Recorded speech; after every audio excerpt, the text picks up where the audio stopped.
Welcome to the Michigan Travel Show, a kaleidoscope of stories about the people, places, and events that shape our great state.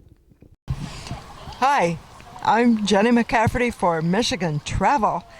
We happen to be in one of our favorite places in Michigan, Northville. And Northville really likes Halloween.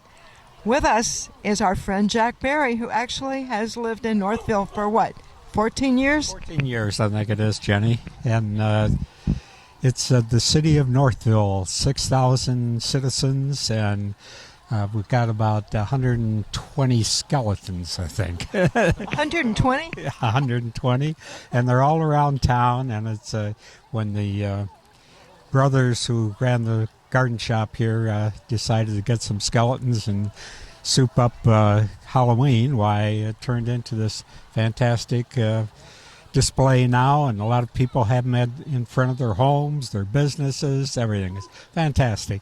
And it's a beautiful day today, and always a beautiful day in the city of Northville. It's always a beautiful day in the city of Northville, no kidding. I'm not quite sure what the skeletons do. It's not making it beautiful, but it sure is interesting. So many stores have skeletons that are kind of fit along with the theme of the store. They're all scary. I actually saw a family of skeletons at one place. A couple of them are sitting around in lounge chairs having a drink. I mean, they do everything here. Absolutely. It's the best Halloween production, I think, in the metropolitan area of Detroit, without a doubt. Can't beat Northville's skeleton Halloween. Without a doubt. I was thinking costume, obviously, but it's clear that the right costume to have here is a scary one. And some of these skeletons, I mean, look at this guy. He's scary. I know his dentist. As a matter of fact, my dentist is a resident of Northville. I'm just thinking I could use those sunglasses. Well, Jack, it's been a treat. Tell us some of the things you like about living here. I can walk to town from about a mile away from my apartment. I have the Middle Rouge River runs around behind my treetop apartments, and most people don't even know that it's over there. It's wonderful. Just me and the ducks, and we have about counted 16 ducks the other day, 8 male, 8 females. Now normally those ducks aren't like that. It's usually a lot more of one or the other. But I like that about it. It's just a nice homey area. It's they're going through some real issues right now with the Northville Downs, the long-time track, just like most horse tracks in the country have long disappeared. And so there's a lot of thoughts about what's going to happen here, whether it's going to be a big, I just hope and pray that Northville does not turn into Birmingham. Yeah, where they take wonderful areas, wonderful homes, everything like that, and then bang, knock them down and put in some big, huge thing. And that's, I think that there's a vote coming up, and I think that's probably a little issue for some of the candidates. Well, something huge doesn't fit with Northville, but what does fit are great restaurants. In fact, we just had a very nice lunch at the Exchange.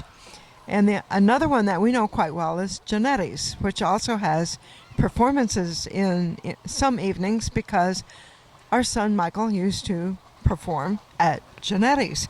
In fact, once he opened for Soupy Sales, and that was a trip. Now that was a little before my time in Northville. Way before my time. Well, Northville goes way back. There's a sign over here a block or so away that showed this was the final stop for trains all the way down to the city of Detroit.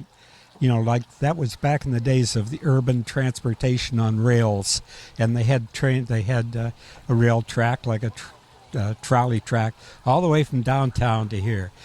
Now, today, nothing like that. Now, to go downtown now, it's through all the roads and the freeway and here and there everywhere. And so those trains were a little before my time, but not completely.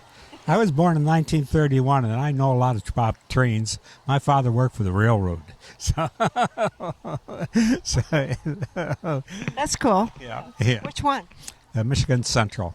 Okay. Hey, he went from there to the Detroit Tigers as their traveling secretary, and they traveled by train in those days until a few years after the war, before everybody got to trains. I've got my dad's 1945 World Series ring when the Tigers beat the Cubs in 7 games, and the hero was my hero, Hank Greenberg, the big home run hitter. He was sensational.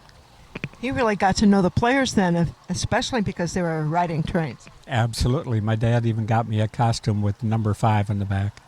Ta-da. Oh, that's a lot of fun. Jack, it's been a trip visiting Northville today. Thank you so much. I'm happy to do it. Welcome to Northville. Thank you. And happy Halloween.